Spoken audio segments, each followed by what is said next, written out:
अख्खं कुटुंब संपलं, दुकानाला लागली भीषण आग, पती पत्नी चिमुकलीसह चौघांचा मृत्यू। सांगली जिल्ह्याच्या विटा शहरातून एक धक्कादायक बातमी समोर येते आहे। विटा शहरात इमारतीला लागलेल्या आगीत एकाच कुटुंबातील चौघांचा मृत्यू झाला आहे। मृतांमध्ये 2 वर्षाच्या चिमुकलीसह तिघांचा समावेश आहे, तर 2 जण जखमी झाले आहेत। या मन सुन्न करणाऱ्या घटनेने परिसरात एकच खळबळ उडाली आहे।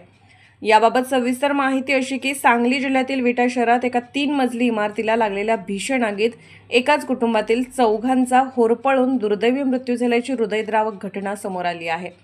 या आगीमध्ये 2 जण जखमी झाले आहेत, तर 2 वर्षाच्या चिमुकलीसह एकाच कुटुंबातील 4 व्यक्तींचा अंत झाला आहे।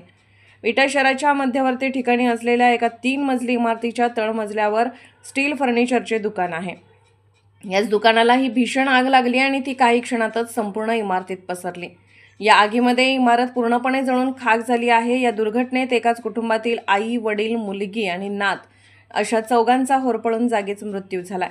विष्णू जोशी वय 47, सुनंदा विष्णू जोशी वय 42, प्रियंका योगेश इंगळे वय 25, सृष्टी इंगळे वय 2 अशी दुर्घटनेत मृत झालेल्यांची नावे आहेत।